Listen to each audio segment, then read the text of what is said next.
I mean, that's about as bad as it gets yet again. Every time you get sucked back in and believe, they let you down. It seems, BT, even worse than the last time. The Giants were disappointing. The Jets were unforgivably disgraceful. Honestly, I would fire Robert Saleh today. I would fire him today. And if Joe Douglas doesn't like it, then Joe Douglas should be fired as well. The New York Jets were completely unprepared. They were completely without any sense, not a modicum of motivation or pride. There was complete resignation to their fate early. I mean, Sal, in a must-win divisional game against a rival where somehow the inept, crazy AFC schedule makers and standings have given you a reprieve that you didn't even deserve, and that's what you put on film? And now the locker room saying, we got out-schemed, we got out-efforted. That's the head coach. I don't want to hear any more about Zach or the offensive line. Robert Saleh is a defensive guy, right? Tyreek Hill did not play. That is one big thing you don't have to prepare for or worry about. And that defense was abused. So let me ask the question. If Robert Saleh can no longer be relied upon to set up a good defensive game plan, where is his value? Yeah, I don't think he has much. I mean, for me watching that game yesterday, it's the same old story. Every time you want to believe in this team and they could, back-to-back performances maybe for once in Zach's career, obviously doesn't happen. Miami's there for the, ripe for the picking. No center. The offensive line is banged up. Yep. The guys in the secondary are banged up. Tyreek Hill not playing. And the Dolphins just destroyed them. They kicked their ass. And I'm tired of hearing about the Jets' great defense and, if the offense. No, you stink. The whole team stinks. They can't run the football. They have no passing game whatsoever. The offense has been a disaster. The offensive line and the defense is highly overrated. And the coaching staff doesn't know what they're doing. Outside of that, hey, sometimes the uniforms look nice. And I'm with you. Like, you watch this game. How could you not think you have to blow the whole thing up? And I mean blow the whole thing up. Like all of it. Sorry, Joe. Bye-bye. Sorry, Robert Saleh. Bye-bye. Aaron Rodgers. Hackett. Bye-bye. You went all in for this year. It didn't work. Time to move on. Start this thing from the ground up. Get a head coach in who knows what he's doing and take a quarterback. And that's your best chance for getting out of this rut, this playoffless rut that you've been in for almost now, a decade and a half. I would get rid of everybody. And listen, I'll tell you what, if they think they're a left tackle away, if I say, picking 5th or 6th or 7th, where the heck they wind up, they truly are. We've been delusional at points this year as fans. They are truly delusional. The foundations, there is a massive crack. It's taken on water like my car. You want to talk about a miserable start to the week, which I'll get to later. I mean, I'll tell you, I'm not even at the office where I'm home. See, here's the problem, all right? This is where the New York Jets The Jets-Giants season died the same day as your new car did, unfortunately. Yeah, I hear you. Like this, it's going to be an all-day affair. Talk about being distracted, but not distracted to the point where I don't know or where I can't identify what plagues the Jets, and that is just a lack of leadership. And this is what worries you. Like we talk about the Jets and, what's wrong with the Jets? How can one team consistently draft the wrong guy, fail to develop the guys properly, hire the wrong coach, collapse in December, be the butt of national joke? How is it possible for one team to have such a comedy of errors? And the only commonality is ownership. And this is what makes you worry today, because this requires a swift, decisive decision by the man who owns the team. And I've got no faith that he's prepared, willing, or able to do it, because I need to say this again. What should have happened this morning or even after the game? Robert Saleh, you're a great guy. You're no longer the coach of the Jets.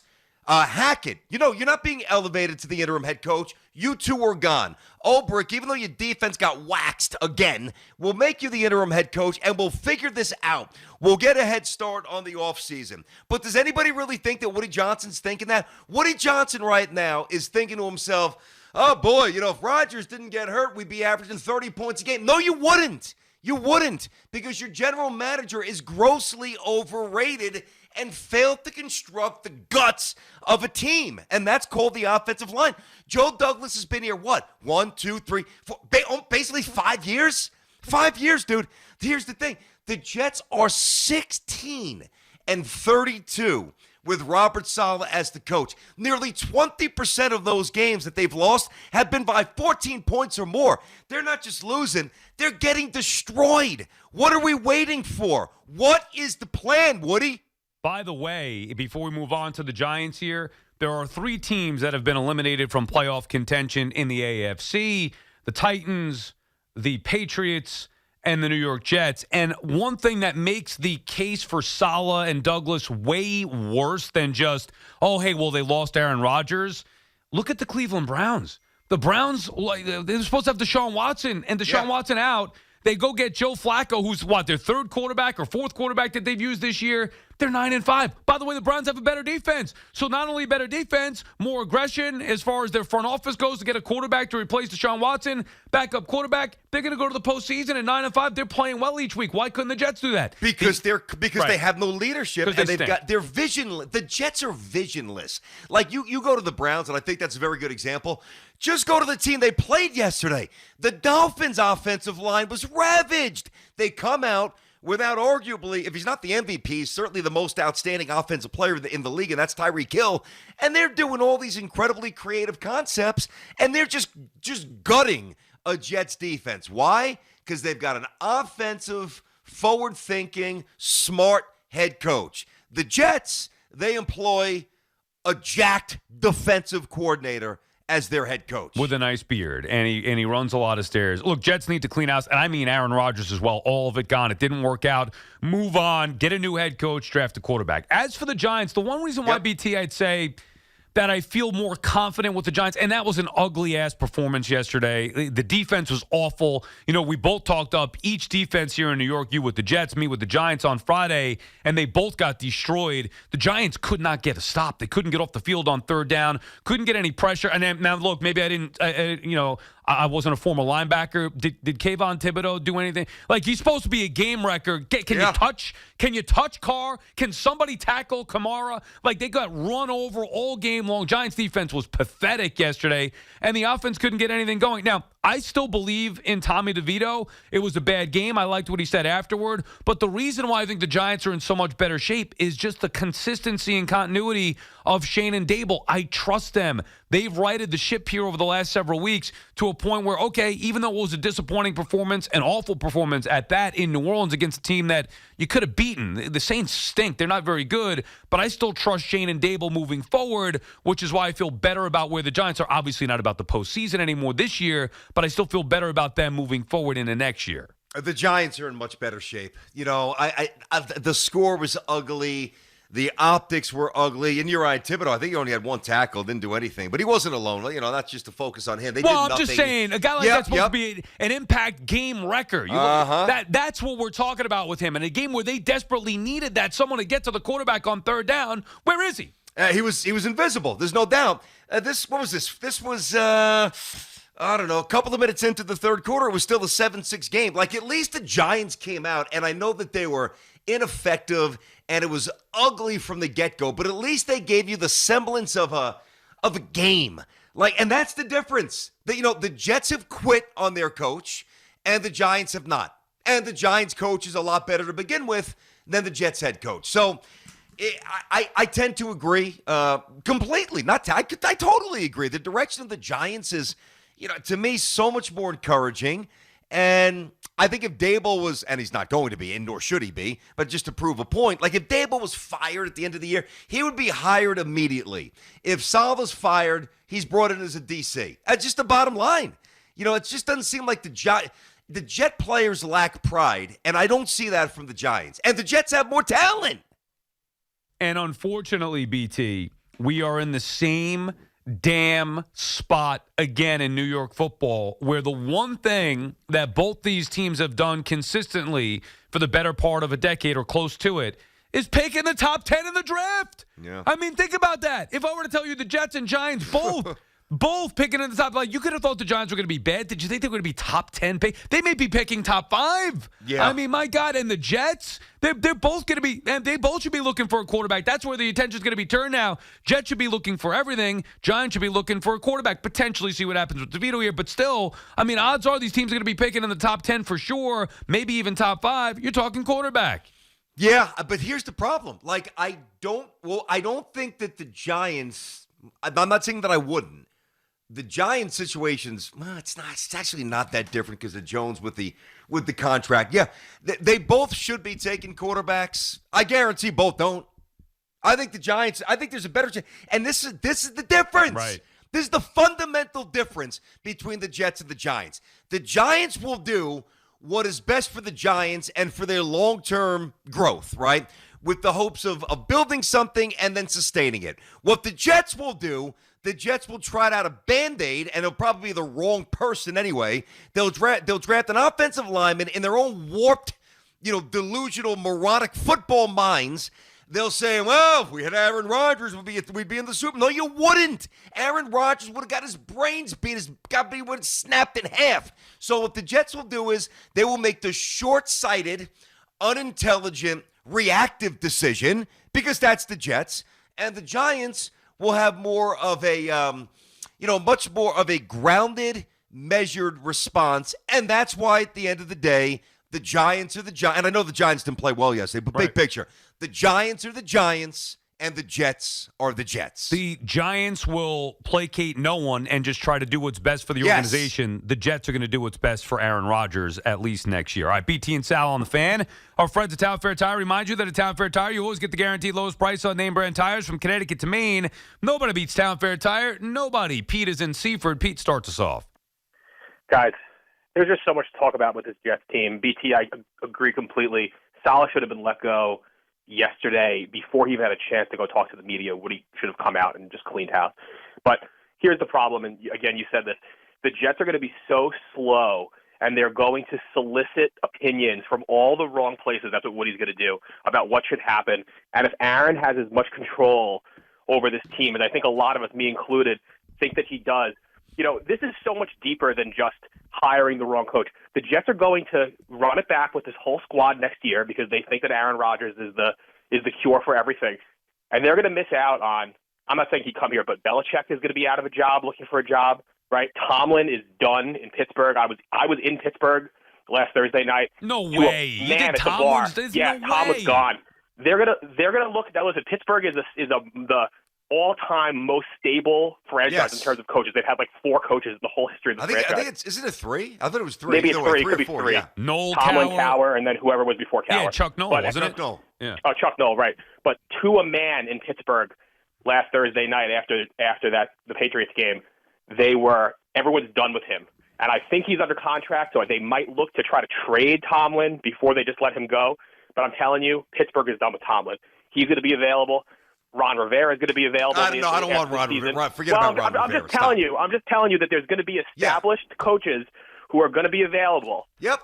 Coming after the season, and the Jets will not be in on any of them. Amazing. Well, then they'd be idiots. And then when Aaron gets hurt again, or the Jets are a 9-win team next season and miss the playoffs or get sent home wild card weekend, it'll be disappointment either way. Who's going to want to take this job? Who's going to come in with no rookie quarterback, with a banged-up offensive line, with a bunch of young studs whose contracts are coming up, and you can't pay Sauce, you can't pay Garrett, you can't pay the other Williams brother, Huff. Yeah. You have to pay all these guys. Yeah. What are the Jets going to look like the season after next? After they either get sent home they're going to look like they always.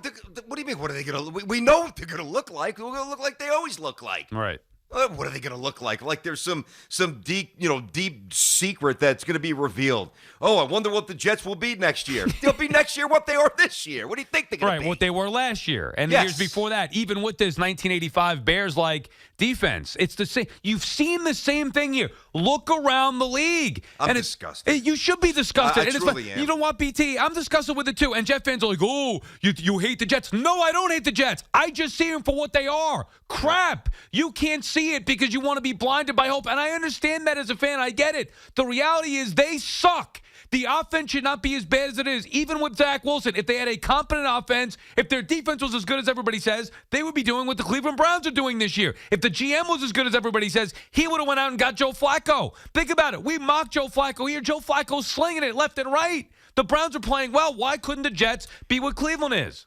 I wish I had more of a direct answer for that. And think about how sad that statement is. I mean, think about all the years the Browns have been the butt of the jokes. And Sal, and he's not wrong, just said, why couldn't the Jets be what Cleveland is? Think about that. Well, think about this, BT. The excuse for the Jets this year is all about Aaron Rodgers. Yeah. The Browns went even more aggressive after a not better quarterback, but a quarterback in his prime of Deshaun Watson. They went all in for him, gave a ridiculous contract to get him. He's been MIA, out, dunzo, not even a part of the team really this year, yet they're 9-5 with a sick defense with Joe Flacco off his couch. So if they can do it, that means anybody should be able to do it, right? It should, but Sal, I got to keep going back to this. And, Flacco, Zach, Simeon, Boyle, whatever. I watch, and I do this for both the Jets and the Giants. I watch every single post-game press conference. If I don't watch it live, I watch it later on that night, okay? And Dable, even after some rough games, you still feel as if he's in charge. You feel, that he's going to get you in the direction that you want to go. Robert Saleh doesn't emit anything other than confusion. Like he truly, and now he's a beaten man. Like at least at one point there was a little resilience, like a little snappiness, a little feistiness, which we liked, even though we got on him for it. The whole receipts thing. Let me ring you up, sir. That'll be 16 losses, 16 wins, and 32 losses. Here's your receipt. Receipts. This is the guy.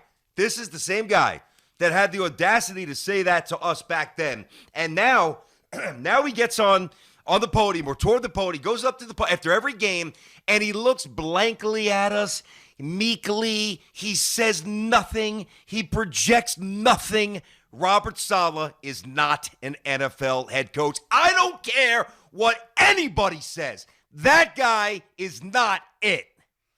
David is calling from Westchester. What's up, David? Hey, guys. Yeah, this was so impossible and unbearable to watch yesterday, and it's not going to change because until Woody actually loses money, he's not going to make changes. It's like the Redskins. You can mismanage it and keep making money on it. Wait till Christmas Eve when there's 0 Jets fans, and then he starts to get embarrassed. Then he'll start to get pressure to actually make a change.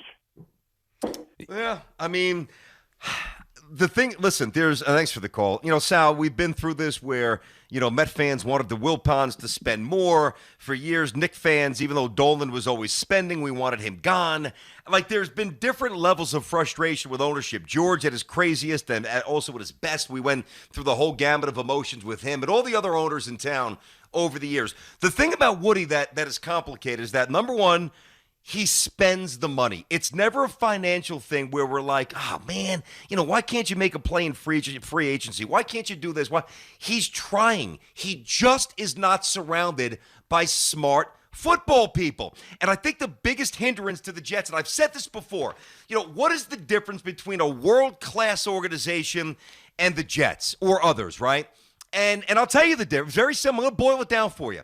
World-class organizations, when it's time to pivot, they've got enough contacts in the league that and enough intuition that it draws them to the target that is going to help them. When the Jets go awry, they start asking people for help. Peyton, what do you think about Adam Gase? So-and-so, what do you think about this quarterback? They're directionless. Yeah, and the way to fix that, the owner's not going anywhere. So, or at least I don't think he's going to. The way to fix that is that you have to hire.